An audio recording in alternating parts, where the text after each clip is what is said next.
ദൈവത്തെക്കുറിച്ചുള്ള ദർശനം, 3-ാം അധ്യായത്തിൽ തീച്ചൂള, 4-ാം അധ്യായത്തിൽ വൃക്ഷദർശനം, 5-ാം അധ്യായത്തിൽ കൈയെഴുത്ത്, 6-ാം അധ്യായത്തിൽ സിംഹത്തിന്റെ ഗുഹ, 7-ാം അധ്യായത്തിൽ വന്യമൃഗ ദർശനം, 8-ാം അധ്യായത്തിൽ ആട്ടുകൊറ്റനും കോലാട്ടുകൊറ്റനും, 9-ാം അധ്യായത്തിൽ 70 ആഴ്ചവട്ടം.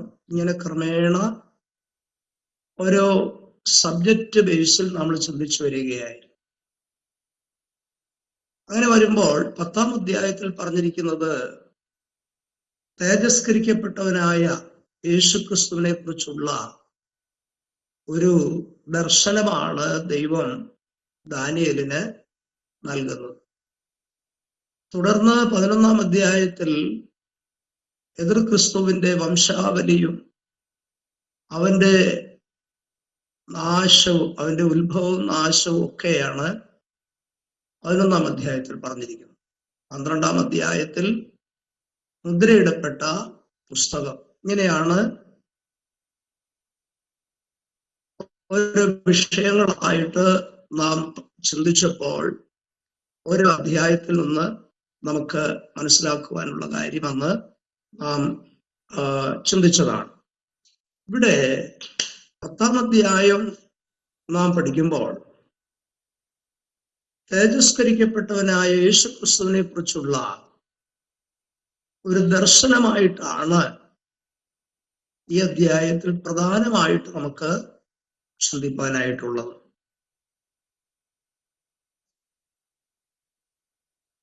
അതിൻ്റെ പ്രാരംഭഭാഗം, അതായത് തേജസ്കരിക്കപ്പെട്ടവനായ യേശുക്രിസ്തുവിനെ കുറിച്ചുള്ള ആ ദർശനത്തോടുള്ള ബന്ധത്തിൽ നാം ചിന്തിക്കുന്നതിന് മുൻപായി ദാനിയേലിന്റെ ഒരു പ്രാർത്ഥനയാണ്, അതിന് മറുപടിയൊക്കെയാണ് ഈ അധ്യായത്തിൽ നിന്ന് പ്രാരംഭമായി നമുക്ക് ചിന്തിക്കുവാനായിട്ടുള്ളത്. എല്ലാവരുടെയും പക്കൽ ബൈബിൾ ഉണ്ടെന്ന് ഞാൻ കരുതുകയാണ്. നമുക്ക് അതിൻ്റെ ഒന്നുകൊണ്ടുള്ളതായ ചില വേദഭാഗങ്ങൾ വായിക്കുവാനുള്ള ഒരു അവസരം എടുക്കാം. അതിൻ്റെ ഒന്നുകൊണ്ടുള്ള ചില വേദഭാഗങ്ങൾ താഴോട്ട് വായിച്ചാട്ടെ. ആരാ വായിക്കുന്നത്? പ്ലീസ്, ആരെങ്കിലും വായിച്ചാട്ടെ ഒന്നുകൊട്ട്. പാർസി രാജാവായ കോരശിന്റെ 3-ാം ആണ്ടിൽ ബേൽശസ്സർ എന്ന പേരുള്ള ദാനിയേലിന് ഒരു കാര്യം വെളിപ്പെട്ടു. ആ കാര്യം സത്യവും മഹാകഷ്ടമുള്ളതുമായിരുന്നു. അവൻ ആ കാര്യം ചിന്തിച്ച് ദർശനത്തിന് ശ്രദ്ധ വെച്ചു. ആ കാലത്ത് ദാനിയേൽ എന്ന ഞാൻ 3 ആഴ്ചവട്ടം മുഴുവനും ദുഃഖിച്ചുകൊണ്ടിരുന്നു. 3 ആഴ്ചവട്ടം മുഴുവനും കഴിയുവോളം ഞാൻ സ്വാദുഭോജനം ഭക്ഷിക്കുകയോ മാംസവും വീഞ്ഞും ആസ്വദിക്കുകയോ ചെയ്തിട്ടില്ല, എണ്ണ തേച്ചിട്ടുമില്ല. എന്നാൽ 1-ാം മാസം 24-ാം തീയതി ഞാൻ ഹിദ്ദേക്കൽ എന്ന മഹാനദീതീരത്തിരിക്കയിൽ തലപൊക്കി നോക്കിയപ്പോൾ ശണവസ്ത്രം ധരിച്ചും അരയ്ക്ക് ഊഫാസ് തങ്കം കൊണ്ടുള്ള കച്ച കെട്ടിയും ഇരിക്കുന്ന ഒരു പുരുഷനെ കണ്ടു. അവന്റെ ദേഹം ഗോമേതകം പോലെയും മുഖം മിന്നൽ പ്രകാശം പോലെയും കണ്ണ് തീപ്പന്തം പോലെയും ഭുജങ്ങളും കാലുകളും മിനുക്കിയ താമ്രത്തിന്റെ വർണ്ണം പോലെയും അവന്റെ വാക്കുകളുടെ ശബ്ദം ഒരു പുരുഷാരത്തിന്റെ ആരവം പോലെയുമായിരുന്നു. ദാനിയേൽ എന്ന ഞാൻ മാത്രം ഈ ദർശനം കണ്ടു. എന്നോട് കൂടെ ഉണ്ടായിരുന്ന ആളുകൾ ദർശനം കണ്ടില്ല. എങ്കിലും ഒരു മഹാഭ്രമം അവർക്ക് പിടിച്ചിട്ട് അവർ ഓടി ഒളിച്ചു. അങ്ങനെ ഞാൻ തനിച്ച് ശേഷിച്ചിരുന്ന് ഈ മഹാദർശനം കണ്ടു. എന്നിൽ ഒട്ടും ബലം ശേഷിച്ചിരുന്നില്ല. എന്റെ മുഖശോഭ ക്ഷയിച്ചു പോയി. എനിക്ക് ഒട്ടും ബലമില്ലാതെയുമായി. എന്നാൽ ഞാൻ അവന്റെ വാക്കുകളുടെ ശബ്ദം കേട്ടു. അവന്റെ വാക്കുകളുടെ ശബ്ദം കേട്ടപ്പോൾ ഞാൻ ബോധം കെട്ട് നിലത്ത് കവിണ്ണു വീണു. എന്നാറെ ഒരു കൈ എന്നെ തൊട്ടു. എന്നെ മുഴങ്കാലും ഉള്ളം കൈയും ഊന്നി വിറയലോടെ നിൽക്കുമാറാക്കി. അവൻ എന്നോട്, ഏറ്റവും പ്രിയ പുരുഷനായ ദാനിയേലേ, ഞാൻ നിന്നോട് പറയുന്ന വചനങ്ങളെ ശ്രദ്ധിച്ച് നിവർന്നു നിൽക്ക. ഞാനിപ്പോൾ നിന്റെ അടുക്കൽ അയക്കപ്പെട്ടിരിക്കുന്നു എന്ന് പറഞ്ഞു. അവൻ ഈ വാക്ക് എന്നോട് സംസാരിച്ചപ്പോൾ ഞാൻ വിറച്ചുകൊണ്ട് നിവർന്നു നിന്നു. അവൻ എന്നോട് പറഞ്ഞത്, ഇവിടെ ദാനിയേലിനെ സംബന്ധിച്ച് പ്രാരംഭത്തിൽ നമുക്ക് കാണുവാൻ കഴിയുന്നത് പാർസി രാജാവായ കോരശിന്റെ 3-ാം ആണ്ടിൽ ബെൽസസർ എന്ന പേരുള്ള ദാനിയേലിന് ഒരു കാര്യം വെളിപ്പെട്ടു എന്നാണ്. ആ വെളിപ്പെട്ട കാര്യം എന്താണെന്ന് ഇവിടെ പറഞ്ഞിട്ടില്ല. അതിന്റെ ആ കാലഘട്ടത്തെ മനസ്സിലാക്കാൻ വേണ്ടിയാണ് പറഞ്ഞത്. മെദ്യ പാർസിയ സാമ്രാജ്യത്തിന്റെ ചക്രവർത്തിയായിരുന്ന കോരേശ് രാജാവിന്റെ 3-ാം ആണ്ടിൽ, അദ്ദേഹം ഭരിച്ചിരുന്ന 3-ാം ആണ്ടിൽ ബെൽത്ത്ശസ്സർ, അത് ദാനിയേലിന് മറ്റൊരു പേരാണ്, ആ ദാനിയേലിന് ഒരു കാര്യം വെളിപ്പെട്ടു എന്ന് പറഞ്ഞിരിക്കുകയാണ്. പക്ഷേ ആ വെളിപ്പെട്ട കാര്യം എന്താണെന്ന് ഇവിടെ പ്രസ്താവിച്ചിട്ടില്ല. ആ കാര്യം സത്യവും മഹാകഷ്ടമുള്ളതും ആയിരുന്നു.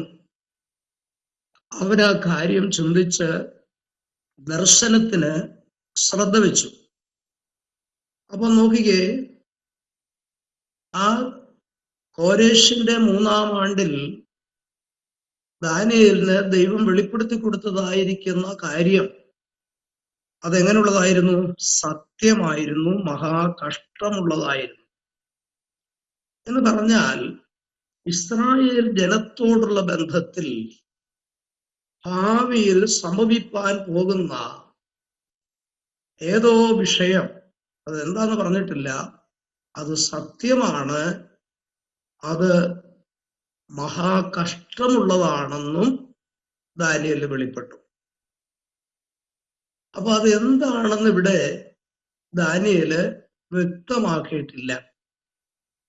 അതിൽ നിന്നൊരു കാര്യം നാം മനസ്സിലാക്കേണ്ടത്, തന്റെ ജനത്തിന് സംഭവിപ്പാൻ പോകുന്ന ആ മഹാകഷ്ടമുള്ളതായ കാര്യം താനെ ഓർത്ത് വളരെ ഭാരപ്പെട്ട് ആ കാര്യത്തെക്കുറിച്ച് താൻ വളരെ ദുഃഖമുള്ളവനായി തീർന്നിട്ട് താന് തുടർന്ന് എന്താ ചെയ്തെന്നറിയാമോ?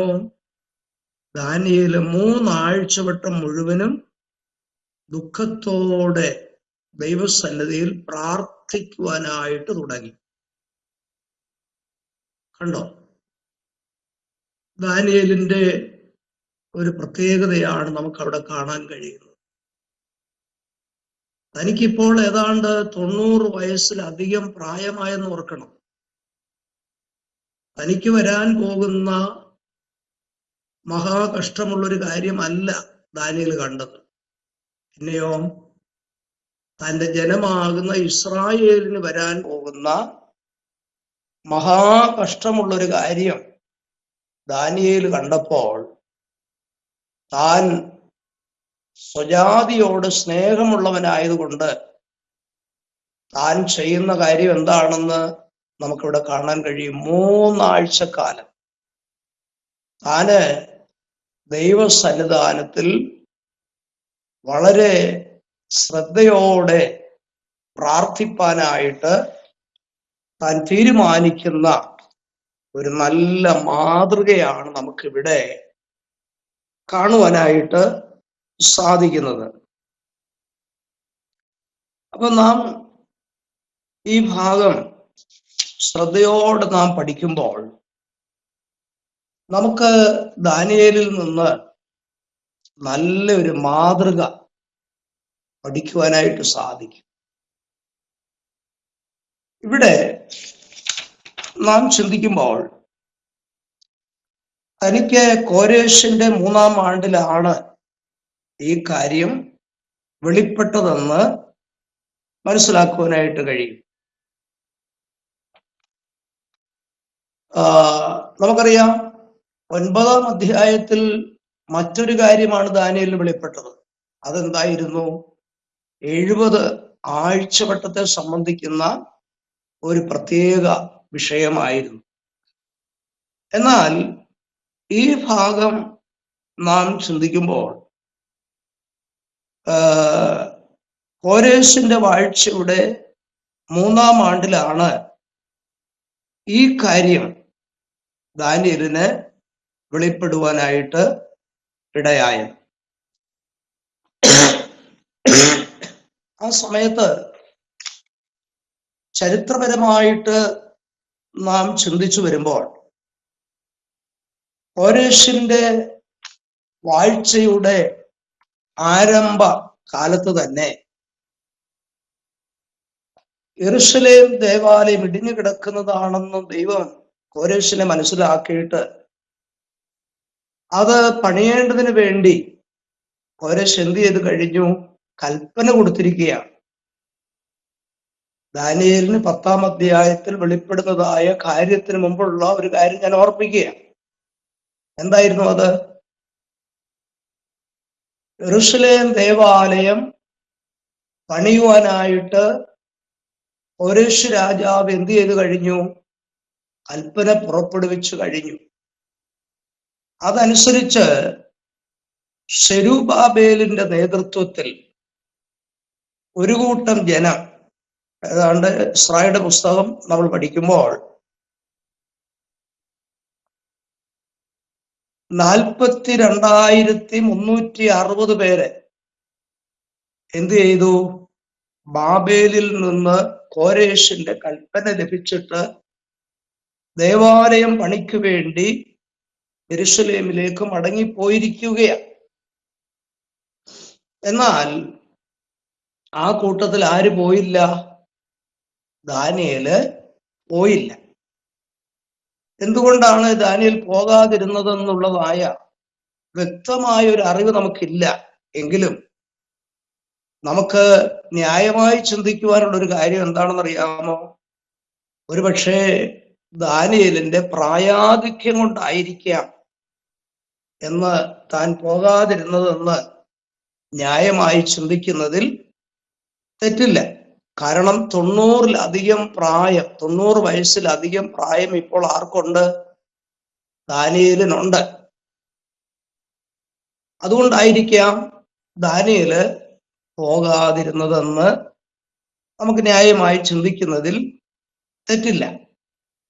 മാത്രമല്ല, ദേവാലയ പണിക്ക് വേണ്ടി കടന്നുപോയതായ സെരുബ്ബാബേലിന്റെ നേതൃത്വത്തിലുള്ളതായിരിക്കുന്ന യഹൂദ ജനം അവിടെ ചെന്നിട്ട് വളരെ പ്രയാസങ്ങൾ അനുഭവിക്കുവാനായിട്ടിടയായി. സുഗമമായ ഒരു പണി ചെയ്യുവാനായിട്ട് അവർക്ക് സാധിച്ചില്ല. അങ്ങനെ ആ തടസ്സങ്ങൾ തൻ്റെ സഹോദരന്മാർക്ക് നേരിട്ടതിലും ദാനിയേലിന് പ്രയാസമുണ്ട് എന്നൊരു കാര്യം നമ്മൾ മറന്നു പോകരുത്. അത് നേരത്തെ നമ്മൾ ചിന്തിച്ച കാര്യമാണ്. അപ്പോൾ ഈ പ്രയാസഘട്ടങ്ങളിലൊക്കെയും ദാനിയേൽ എന്താ ചെയ്തിരുന്നതെന്ന് നമുക്ക് വ്യക്തമായി മനസ്സിലാക്കാൻ കഴിയും. മറ്റൊന്നുമല്ല, ദൈവ സന്നിധാനത്തിൽ ദാനിയേല് പ്രാർത്ഥിക്കുക മാത്രമാണ് ചെയ്തത്. ഇന്ന് രാത്രിയിൽ എന്നെ ശ്രദ്ധിക്കുന്ന പ്രിയപ്പെട്ടവരോട് എനിക്ക് ഓർപ്പിക്കുവാനുള്ളത്, നമ്മുടെ ജീവിതത്തിൽ നേരിടുന്ന ഏത് പ്രതിസന്ധി ആയിരുന്നാലും നമ്മൾ ദൈവസന്നിധിയിൽ പ്രാർത്ഥിച്ചാൽ അതിനെല്ലാം പരിഹാരമുണ്ടെന്നുള്ള ഒരു വ്യക്തമായ അറിവാണ് ദാനിയേലിൽ കൂടെ നമുക്ക് ഗ്രഹിപ്പാനുള്ളതെന്ന് നമ്മൾ ഒരിക്കലും മറന്നു പോകരുത്. കാരണം പ്രാർത്ഥനയുടെ ശക്തി അത്രമാത്രം വലിയ ശക്തിയാണെന്ന് ഈ ദാനിയേൽ പ്രവചനം പഠിക്കുമ്പോൾ നമുക്കത് വ്യക്തമായി മനസ്സിലാക്കുവാനായിട്ട് കഴിയണം.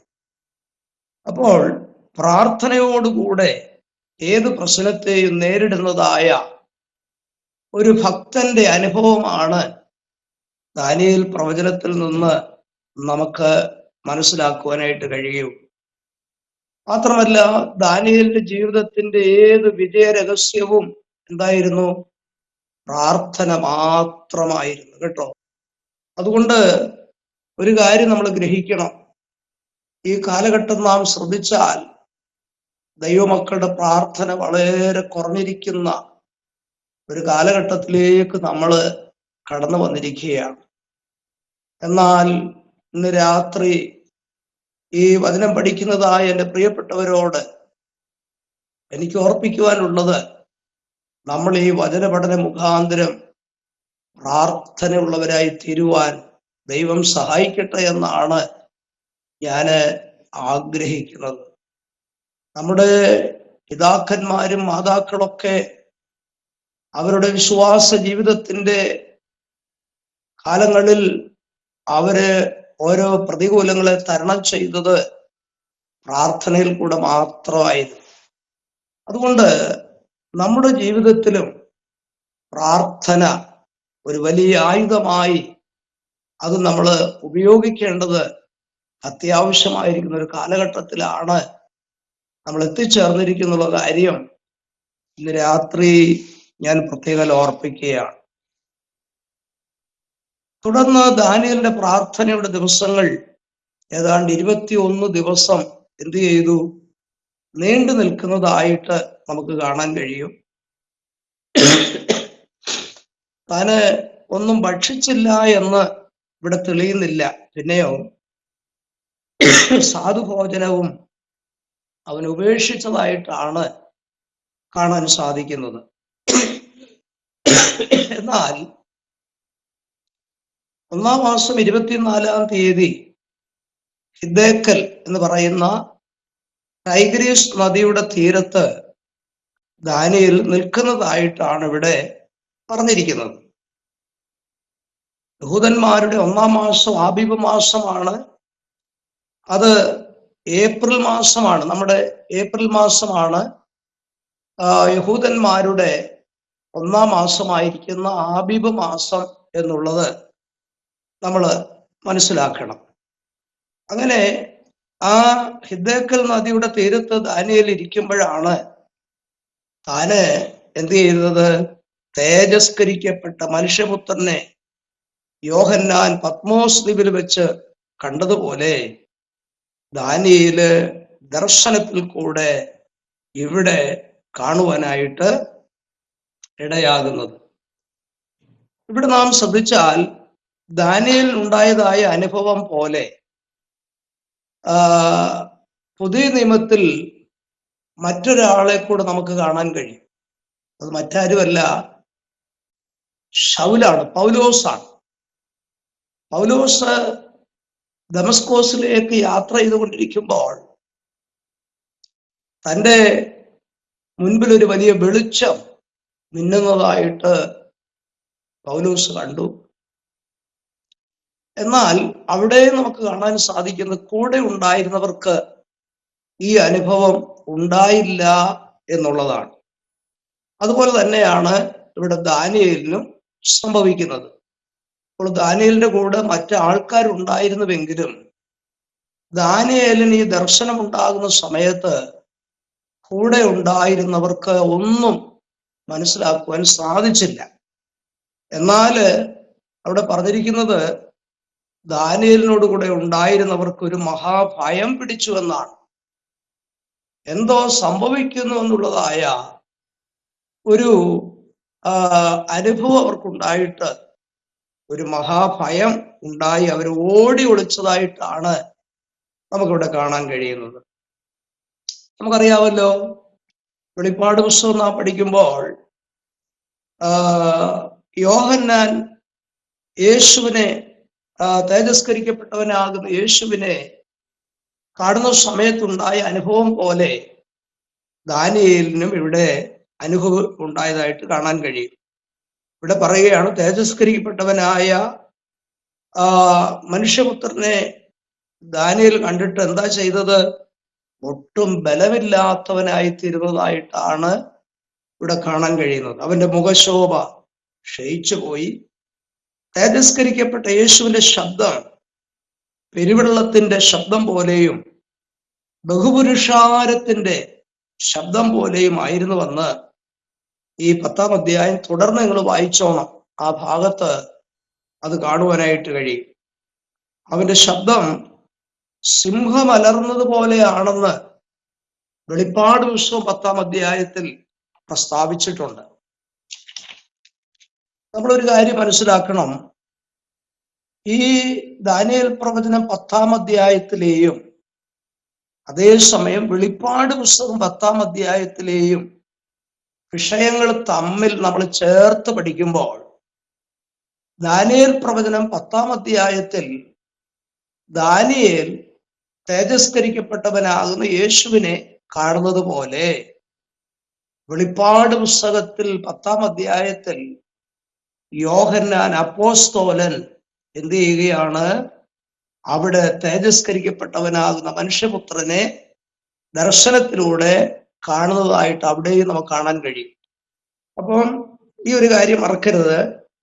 ദാനിയേൽ പ്രവചനം 10-ാം അധ്യായവും വെളിപ്പാട് പുസ്തകം 10-ാം അധ്യായവും തമ്മിൽ വളരെ ബന്ധമുള്ള ഒരു അധ്യായമാണെന്ന് എല്ലാവരും മനസ്സിലാക്കണം. അത് നിങ്ങൾ താരതമ്യപ്പെടുത്തി നിങ്ങൾ വായിക്കുമ്പോൾ അത് നിങ്ങൾക്ക് ഗ്രഹിക്കുവാനായിട്ട് സാധിക്കും.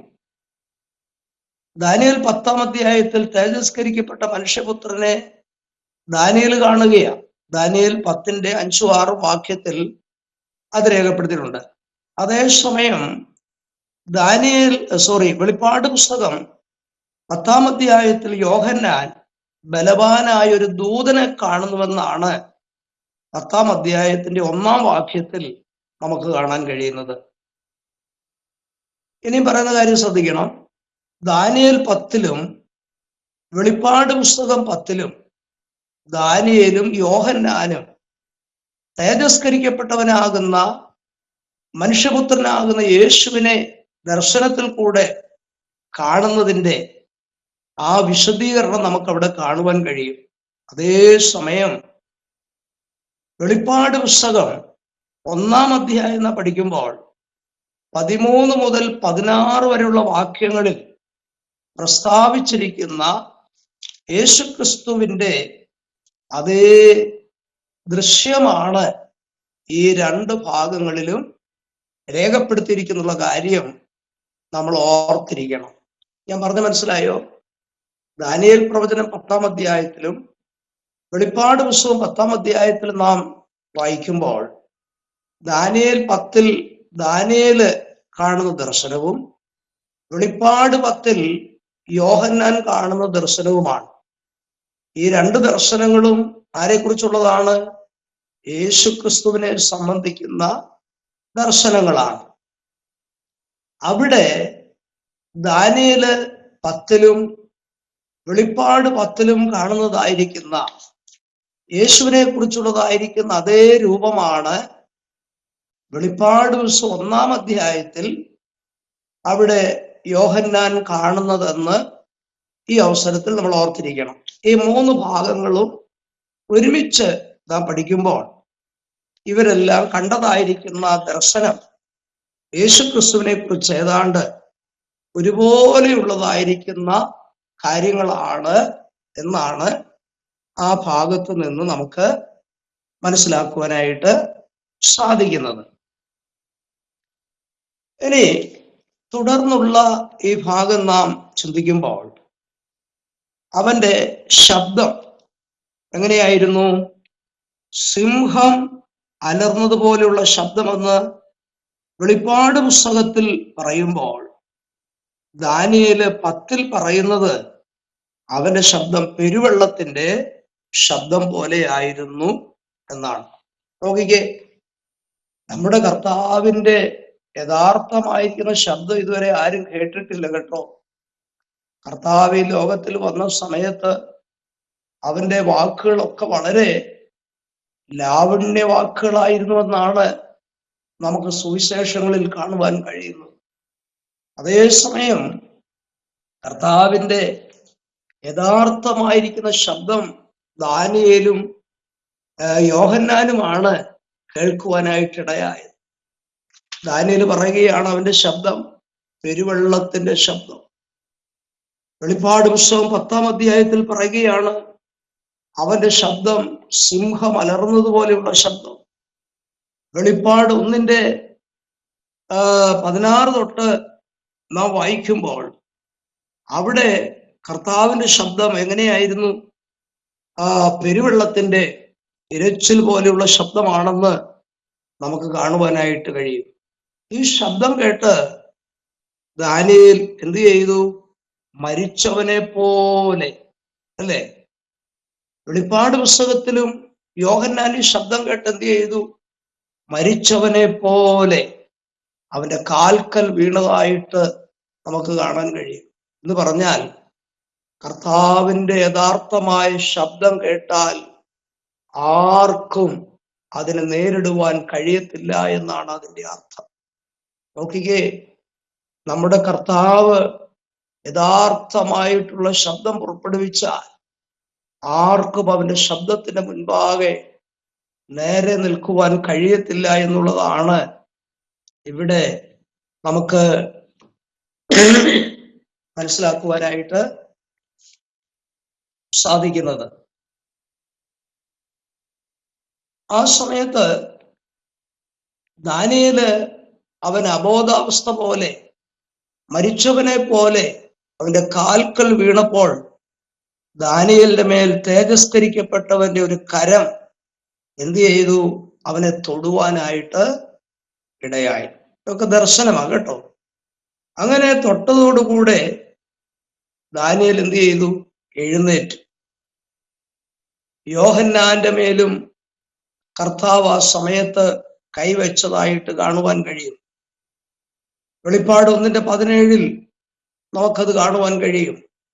ഭയപ്പെടണ്ട എന്ന് പറഞ്ഞ് ഇരുവരെയും കർത്താവ് ധൈര്യപ്പെടുത്തുന്ന കാഴ്ചയാണ് രണ്ടിടങ്ങളിലും നമുക്ക് മനസ്സിലാക്കുവാൻ കഴിയുന്നത്.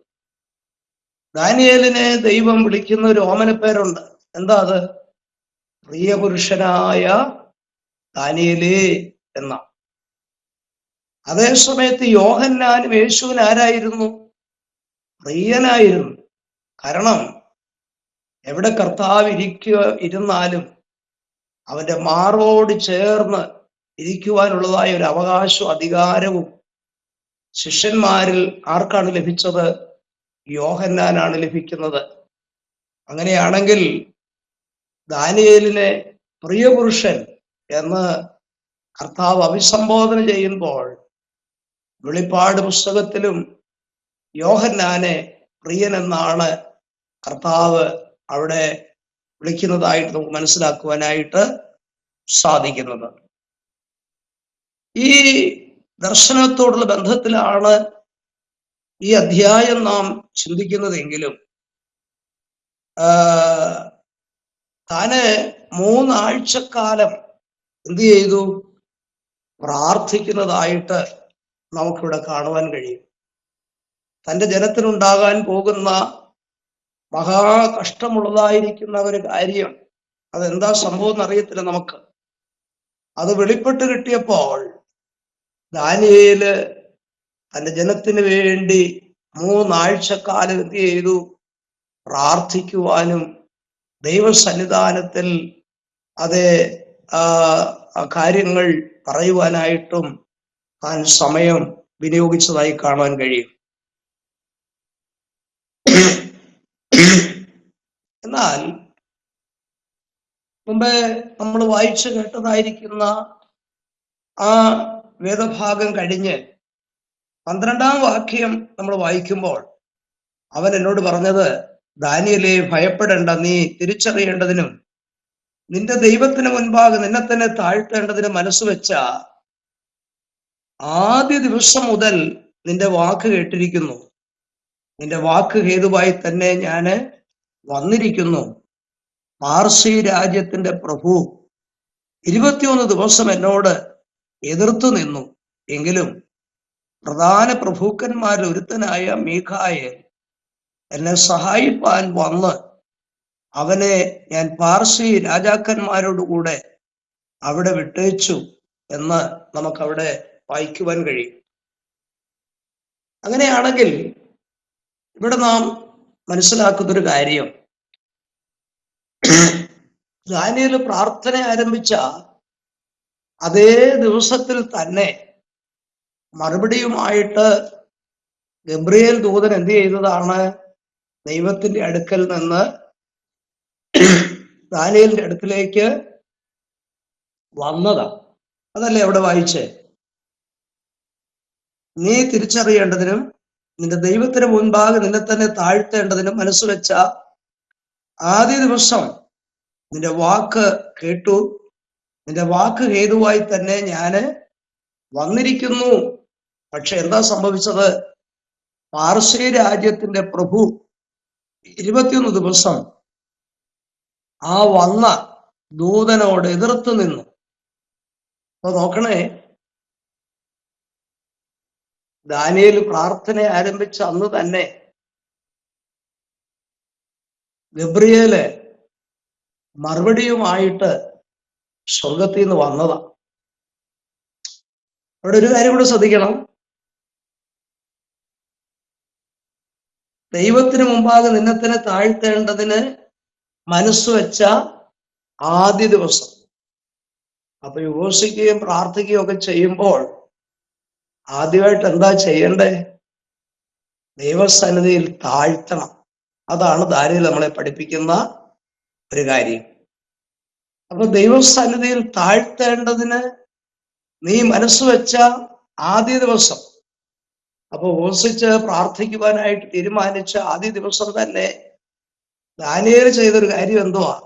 തന്നെത്താൻ ദൈവസന്നിധിയിൽ താഴുവാനായിട്ടിടയായി. അപ്പൊ ദൈവസന്നിധിയിൽ താഴ്ത്തേണ്ടതിനും കൂടിയാണ് ദൈവസന്നിധിയിൽ നമ്മൾ ഉപവസിക്കുകയും പ്രാർത്ഥിക്കുകയും ചെയ്യേണ്ടത്. അങ്ങനെ പ്രാർത്ഥന ആരംഭിച്ചതായിരിക്കുന്ന ആ ദിവസത്തിൽ തന്നെ അതിന് മറുപടിയുമായിട്ട് ദൂതൻ എന്ത് ചെയ്തതാണ്? സ്വർഗത്തിൽ നിന്ന് വന്നതാണ്. പക്ഷെ എന്താ സംഭവിച്ചെന്നറിയാമോ? പാർസി രാജ്യത്തിന്റെ പ്രഭു എന്നെ തടഞ്ഞുവെന്നാണ് ഇവിടെ ദൂതൻ ദാനിയേലിനോട് വന്ന് പറയുന്നത്. അതുകൊണ്ടാണ് 21 ദിവസം പ്രാർത്ഥനയ്ക്ക് മറുപടി ഇല്ലാതെ ദാനിയേല് പിന്നെയും ദൈവസന്നിധിയിൽ കാത്തിരിക്കേണ്ടി വന്നത് കേട്ടോ. അപ്പൊ നമ്മുടെയൊക്കെ പ്രാർത്ഥനയ്ക്ക് മറുപടിയൊക്കെ ദൂതന്മാരാ കൊണ്ടുവരുന്നത് കേട്ടോ. അതെത്ര ശ്രേഷ്ഠമായ കാര്യമാണെന്ന് ഓർക്കണം. ആരുടെയും കണ്ണുകൾ കൊണ്ട് അക്ഷരികമായി കാണുവാൻ അത് കഴിയുന്നില്ലെങ്കിലും നമ്മൾ ഇന്ന് രാത്രി ഒരു കാര്യം ഓർക്കണം. യാതൊരു യോഗ്യതകളും ഇല്ലാതിരിക്കുന്ന നമ്മുടെ പ്രാർത്ഥന സ്വർഗത്തിലെ ദൈവം കേട്ട് അത് അംഗീകരിച്ച് മറുപടിയൊക്കെ ദൈവം ദൂതന്മാരുടെ പക്കലാണ് പലപ്പോഴും എന്ത് ചെയ്യുന്നത്? കൊടുത്തു വിടുന്നതെന്നുള്ള കാര്യം നമ്മൾ മറക്കരുത്. നമ്മള് ചെറിയവരൊന്നും അല്ല കേട്ടോ. നമ്മൾ എത്ര ശ്രേഷ്ഠരാണെന്ന് ഈ ഭാഗം ഇന്ന് രാത്രി നമ്മെ ഓർപ്പിക്കുന്ന കാര്യമാണ്. ലോകമനുഷ്യനത് അറിയത്തില്ല കേട്ടോ. നാം സ്വർഗീയ പിതാവിന്റെ മക്കളായി തീർന്നത് കൊണ്ട് ഈ ശ്രേഷ്ഠമായിരിക്കുന്ന പദവികളൊക്കെ ദൈവം നമുക്ക് നൽകിയിരിക്കുന്നതോർത്ത് നാം ദൈവത്തെ അധികമായി സ്തുതിക്കേണ്ടവരാണ്. അങ്ങനെയാണെങ്കിൽ ഈ പാർസി രാജ്യത്തിന്റെ പ്രഭു എന്ന് പറഞ്ഞിരിക്കുന്നത് ഒരു മനുഷ്യനാണെന്നൊന്നും ഓർക്കരുത് കേട്ടോ. അതാരാന്നറിയാമോ? പാർസി രാജ്യത്തിന്റെ മേൽ ആധിപത്യമുള്ളതായ ഒരു സാത്താനാണ് ആര്? പാർസി രാജ്യത്തിന്റെ പ്രഭു എന്ന് ഇവിടെ വിശേഷിപ്പിച്ചിരിക്കുന്നത്. യോഹന്നാന്റെ സുവിശേഷത്തിൽ 12-ാം അധ്യായത്തിൽ കർത്താവ് പറഞ്ഞിരിക്കുന്നത്, സാത്താനെ കുറിച്ച് പറഞ്ഞിരിക്കുന്നത് ലോകത്തിന്റെ പ്രഭു എന്ന. യോഹന്നാൻ 12:31 കർത്താവ് സാത്താനെ കുറിച്ച് പറഞ്ഞിരിക്കുന്നത് എന്താണെന്നറിയാമോ? ലോകത്തിന്റെ പ്രഭു എന്നാണ് സാത്താനെ കുറിച്ച് പറഞ്ഞിരിക്കുന്നത്. അപ്പൊ അങ്ങനാണെങ്കിൽ ഈ സാത്താന് ഭരണം ഉണ്ടെന്നുള്ള കാര്യം മറക്കരുത്. സാത്താന്റെ കീഴിൽ ഭരണാധിപന്മാരുണ്ട്. ഓരോ രാജ്യത്തിന്റെ മേലും അവർക്ക് ആധിപത്യമുണ്ട്. ഇപ്പൊ മേദ്യ പാർസ്യ സാമ്രാജ്യത്തിന്റെ മേൽ ആധിപത്യം ഒരു സാത്താൻ ഉണ്ടായിരുന്നെങ്കിൽ നമ്മൾ വസിക്കുന്ന ഇന്ത്യ രാജ്യത്തിന്റെ മേലും സാത്താൻ ഒരു ആധിപത്യം ഉണ്ടെന്നുള്ള കാര്യം മറക്കരുത് കേട്ടോ. ഓരോ രാജ്യത്തിന്റെ മേലും ഓരോ സാമ്രാജ്യത്തിന്റെ മേലും സാത്താൻ ഒരു ആധിപത്യമുണ്ട്. കാരണം സകല ലോകവും ദുഷ്ടന്റെ അധീനതയിലാണെന്ന് യോഹന്നാന്റെ ലേഖനത്തിൽ വ്യക്തമായിട്ട് അത് പറഞ്ഞിരിക്കുന്ന കാര്യമാണ്. അങ്ങനെയാണെങ്കിൽ ആ ആധിപത്യത്തെ കുറിച്ചാണ് എഫേസ്യ ലേഖനം 12-ാം അധ്യായത്തിൽ പറഞ്ഞിരിക്കുന്നത്. എന്താണെന്നറിയാമോ? നമുക്ക് പോരാട്ടമുള്ളത് ജഡരക്തങ്ങളോടല്ല, പിന്നെ ആരോടാ? വാഴ്ചകളോടും അധികാരങ്ങളോടും ഈ അന്ധകാരത്തിന്റെ ലോകാധിപതികളോടും സ്വർലോകങ്ങളിലെ ദുഷ്ടാത്മസേന. ഈ പറഞ്ഞിരിക്കുന്ന പിരിവുകളൊക്കെ സാത്താന്റെ ഭരണകൂടത്തിന്റെ ഓരോ പിരിവുകളാകട്ടോ. അങ്ങനെയാണെങ്കിൽ ഈ അദൃശ്യ ലോകത്തിൽ നമ്മുടെ കണ്ണുകൾ കൊണ്ട് കാണാൻ കഴിയുന്നില്ലെങ്കിലും സാത്താന്റെ ആധിപത്യം വളരെ ശക്തമായിട്ടുണ്ടെന്നുള്ള കാര്യം നമ്മൾ മറക്കരുത്. സാത്താൻ ഇപ്പോൾ അവന്റെ ആധിപത്യം സ്ഥാപിച്ചിരിക്കുന്ന എവിടാന്നറിയാമോ? ആകാശമണ്ഡലത്തിലാണ്. അതുകൊണ്ടാണ് ലേഖനഭാഗത്ത് പൗലോസ് പറഞ്ഞിരിക്കുന്നത്, നിങ്ങൾ മുമ്പേ ഈ ലോകത്തിന്റെ കാലഗതികളെയും ആകാശത്തിലെ അധികാരത്തിനും അനുസരണത്തിന്റെ മക്കളിൽ ഇപ്പോൾ വ്യാപരിക്കുന്ന ആത്മാവിനും അധിപതിയായവനും അനുസരിച്ചു നടന്നുവെന്ന് എഫേസ്യ ലേഖനം 2-ാം അധ്യായത്തിന്റെ 2-ാം വാക്യത്തിൽ അതുകൊണ്ടാണ് പൗലോസ് അങ്ങനെ പറഞ്ഞിരിക്കുന്നത്. അങ്ങനെയാണെങ്കിൽ സാത്താന്റെ ആധിപത്യം ഇപ്പോൾ അവൻ ഉറപ്പിച്ചിരിക്കുന്നത് ആകാശമണ്ഡലത്തിലാകട്ടോ. ആകാശമണ്ഡലത്തിൽ സാത്താന്റെ ആധിപത്യം സാത്താൻ എന്ത് ചെയ്തിരിക്കുക? ഉറപ്പിച്ചിരിക്കുക. അത് വെളിപ്പാട് പുസ്തകം പഠിക്കുമ്പോൾ നമുക്കത് വ്യക്തമായി മനസ്സിലാക്കാൻ കഴിയും.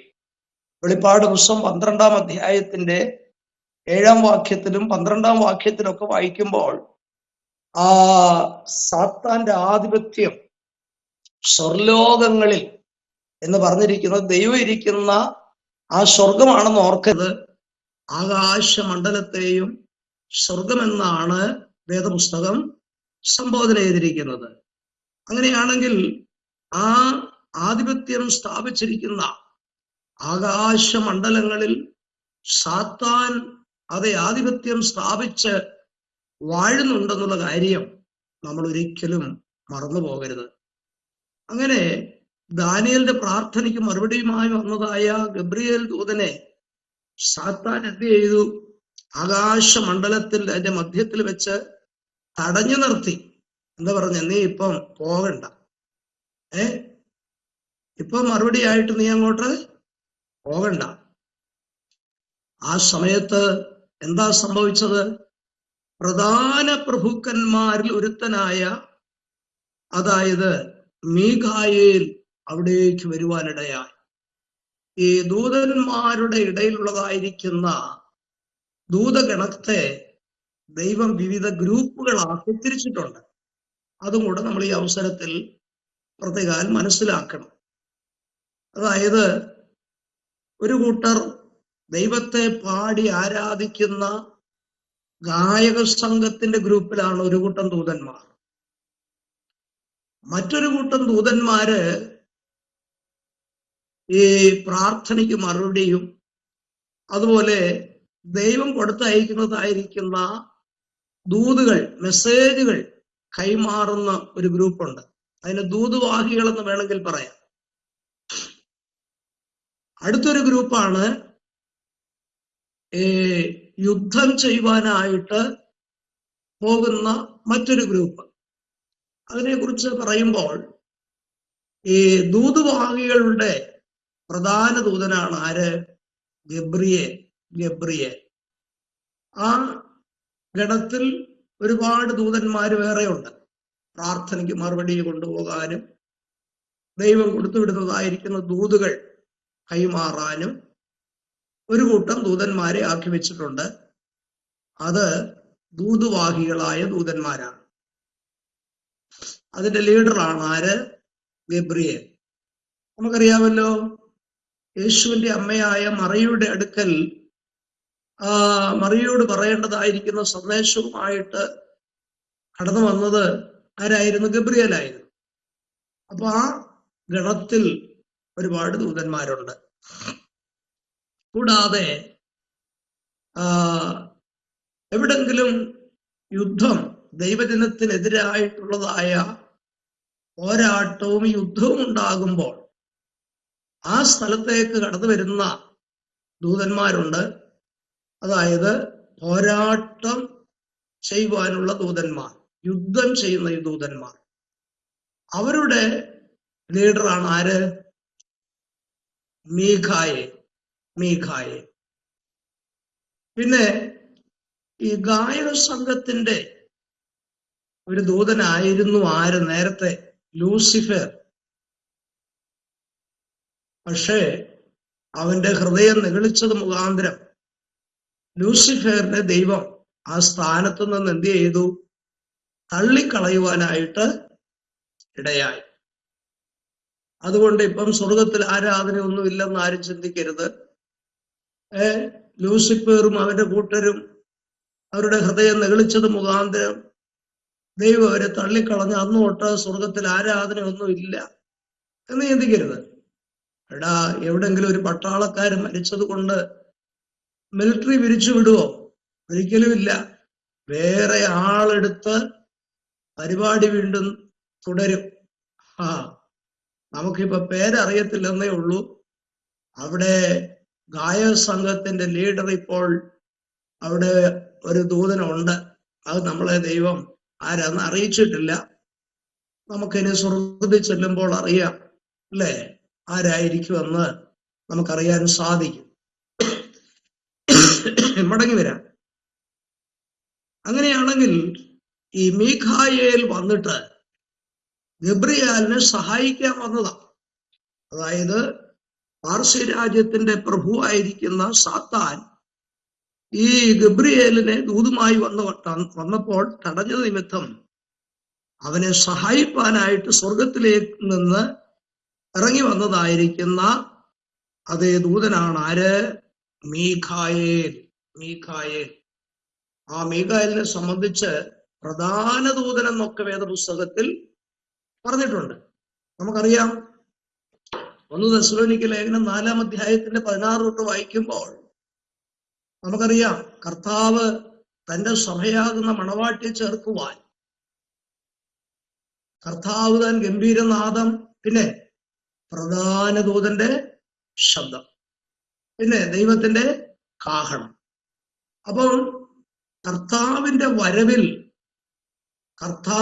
വരവിൽ മധ്യാകാശത്തിൽ വന്ന് തന്റെ സഭയെ ചേർക്കാൻ കർത്താവ് നിൽക്കുമ്പോൾ അവിടെ ആരുമുണ്ട്? പ്രധാന ദൂതനുണ്ട്. പ്രധാന ദൂതൻ ആരാന്നാ പറഞ്ഞേ? മീഖായേല. എന്തിനായിരിക്കും കർത്താവിന്റെ വരവിൽ മീഖായേൽ അവിടെ നിൽക്കുന്നതിന്റെ കാരണം എന്നറിയാവോ?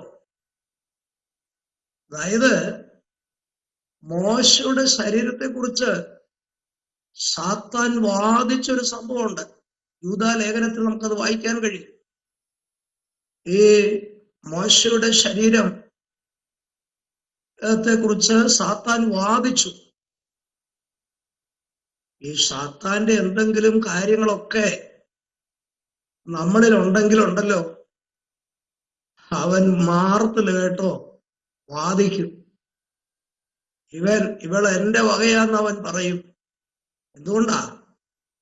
സാത്താന്റെ എന്തെങ്കിലും ചരക്കുകൾ നമ്മുടെ കയ്യിലുണ്ടെങ്കിൽ അവനറിയാം ഇതെന്റെ ആളാണ്.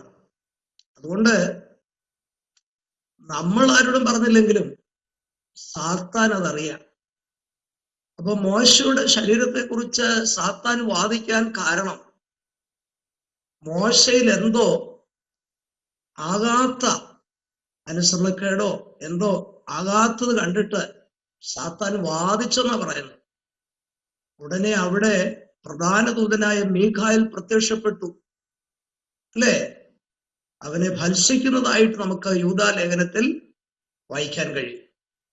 അതുപോലെ ഈ ഭൂമിയിൽ നിന്ന് ദൈവമക്കൾ കർത്താവിന്റെ വരവിൽ എടുക്കപ്പെടുന്ന സമയത്ത് നമ്മുടെ ജീവിതത്തിലുള്ളതായിരിക്കുന്ന കുറ്റങ്ങളും കുറവുകളും കണ്ടിട്ട് സാത്താൻ മധ്യാകാശത്തിൽ വെച്ച് തടയാൻ സാധ്യതയുണ്ട് കേട്ടോ.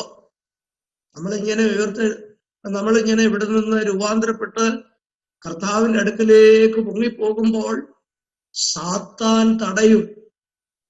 ഇവരെ കൊണ്ടുപോകാൻ ഒക്കത്തില്ല, ഇവരിൽ ആകാത്ത ചില കാര്യങ്ങൾ ഉണ്ടായിരുന്നു എന്ന് പറഞ്ഞിട്ട് അവിടെ തടസ്സപ്പെടുത്താൻ സാധ്യതയുണ്ട്. ആ സമയത്ത് നമ്മുടെ മുകളിലേക്കുള്ളതായി എടുക്കപ്പെടലിനെ തടസ്സം ചെയ്യാതിരിക്കുവാനാണ് അവിടെ മീഖായേൽ പ്രത്യക്ഷപ്പെടുന്നുള്ള കാര്യം ഈ അവസരത്തിൽ ഓർപ്പിക്കുകയാണ്. നമുക്ക് വീണ്ടും മടങ്ങി വരാം. അങ്ങനെ മീഖായേൽ വന്നാണ് ഈ ഗബ്രിയേലിനെ സഹായിച്ച് 21-ാമത്തെ ദിവസത്തിൽ ദാനിയേലിന്റെ അടുക്കലേക്ക് ഗബ്രിയേല് ഇറങ്ങി വരുവാനായിട്ട് ഇടയായത്. മാത്രമല്ല, ഈ ദാനിയേലിന്റെ ജനമായ യഹൂദന് ഭാവി കാലത്ത്, അതായത് മഹോപദ്രവ കാലത്ത് സഹായിപ്പാൻ വേണ്ടി മീഖായേൽ പ്രത്യക്ഷപ്പെടുന്ന കാര്യത്തെക്കുറിച്ച് വെളിപ്പാട് പുസ്തകം പഠിക്കുമ്പോൾ അവിടെയും നമുക്ക് കാണുവാനായിട്ട് സാധിക്കും. ഗബ്രിയേൽ ദൂതൻ ദാനിയേലിനോട് ഇത് പറയുമ്പോൾ ദാനിയേല് എന്ത് ചെയ്തു? ഊമനായി തീർന്നതായിട്ട് കാണാൻ കഴിയും. ദാനിയേലിന്റെ ജനത്തിന്, അതായത് ഭാവി കാലത്ത് സംഭവിപ്പാൻ പോകുന്ന വലിയ കഷ്ടകാലം, വലിയ കഷ്ട ദിവസം, അത് ദാനിയേൽ അറിഞ്ഞപ്പോൾ തനിക്കത് സഹിപ്പാൻ കഴിയാതെ താന് ദുഃഖിച്ച് കുനിയിരിക്കുന്നതായിട്ട് നമുക്ക് കാണുവാനായിട്ട് സാധിക്കും. എന്നാൽ ദാനിയേൽ പ്രവചനം 10-ന്റെ 10-ാം വാക്യം വായിക്കുമ്പോൾ ദാനിയേലിന്റെ അധരത്തിൽ മനുഷ്യപുത്രനോട് സദൃശനായ ഒരുവൻ തൊടുന്നതായിട്ട് കാണുന്നുണ്ട്. അത് മുഖാന്തരം ദാനിയേൽ എന്ത് ചെയ്തു? ബലപ്പെടുന്നതായിട്ട് നമുക്ക് ഈ ഭാഗത്ത് മനസ്സിലാക്കുവാൻ കഴിയും. അങ്ങനെ ഈ അധ്യായം വളരെ പ്രത്യേകതയുള്ളതായ ഒരു അധ്യായമായിട്ടാണ് നമുക്ക് കാണുവാൻ കഴിയുന്നത്. യാതൊരു ശ്രേഷ്ഠതയുമില്ലാതിരിക്കുന്ന മനുഷ്യനെ ദൈവത്തിന്റെ ദൂതൻ മറുപടി അയച്ച് മറുപടി കൊടുക്കുന്നതും, അവൻ ദൈവശബ്ദം കേട്ട് മരിച്ചവനെ പോലെ ആയപ്പോൾ അവനെ കർത്താവ് തൊടുന്നതും, മാത്രമല്ല ഭാവിയിൽ സംഭവിക്കാനുള്ള കാര്യങ്ങളൊക്കെ വെളിപ്പെടുത്തുന്നതായ ഒരു അധ്യായമായിട്ടാണ് ഈ 10-ാം അധ്യായത്തിൽ നമുക്ക് പഠിക്കുവാനായിട്ട് ഇടയായത്. വളരെ പ്രത്യേകതയുള്ള ഒരു അധ്യായമായിട്ടാണ് ഈ 10-ാം അധ്യായത്തെ നാം മനസ്സിലാക്കേണ്ടത്. തുടർന്ന് 11-ഉം 12-ഉം അധ്യായങ്ങൾ ഇതിന്റെ തുടർച്ചയായിട്ടുള്ള